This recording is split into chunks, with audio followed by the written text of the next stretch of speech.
Unde-i David? Stai.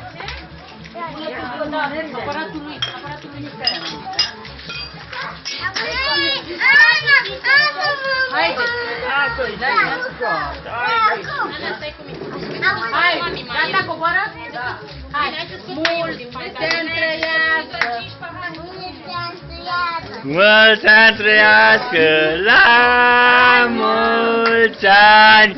Mulți-ani trăiască, mulți-ani trăiască, la mulți ani!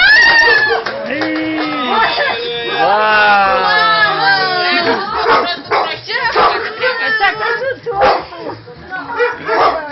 Voi, ce-a fost? Veniți seara să-l vină și ceilalți să urlă,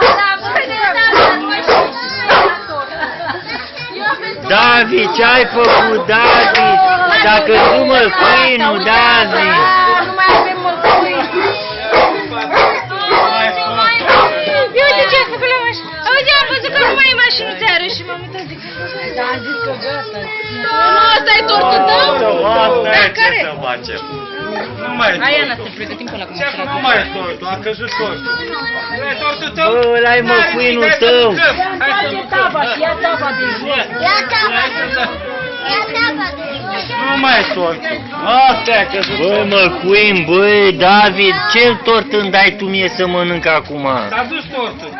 Unde e tortul? Haide, dă-le la Gata, hai. La Hari! Băi, Dați David, la cățel. sună-l pe tati să-ți aducă Nu altul. mai are de unde, că trebuie să facă comandă. David, ce ne dai să mâncăm? Ai văzut tati tortul? Nu, David, te-a râs.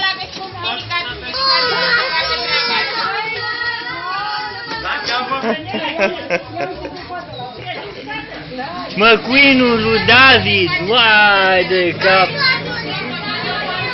Băi, David, ce ne mai dai mă să mâncăm? Ce ne mai dai să mâncăm? Da? I-a scăpat tortul pe jet. Vai de mine. Ce ne mai dai să mai mâncăm acum? Adună tortul și pune-l pe farsilit. Lasă zic. Haide, Ce mă, mâncăm și noi să acum? mănânci și eu de ziua ta. Adu cuțitul. Zi, lasă-mă că sunt supărat.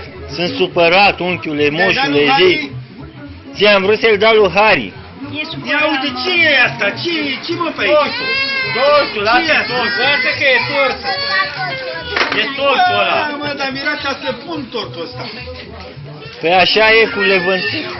Ia Mirața, a ce Mirața? Ia vezi. Ia. Dar unde-i tortul așa? S-a dus tortul? Și cu ce mai cântăm la mulți ani? Ce mâncăm noi? Ce-i dai lui nașul să mănânce, bă? Ce-i dai lui nașul să mănânce? Zi, mă, ce... David, ce mănâncă nașul, mă? Ce mă asta? Tortul? Vai de... Ia și tu o gură. Și pune-l aici ca să dai la invitați. Hai! Hai că punem mașina. Ia. Hai să cântăm la mulți ani, hai! Mulți ani trăiască! Mulți ani trăiască! La mulți! Lasă! Gata, hai, gata. Hai că te-a lăsat apa acolo. Haide, David, vino încoace!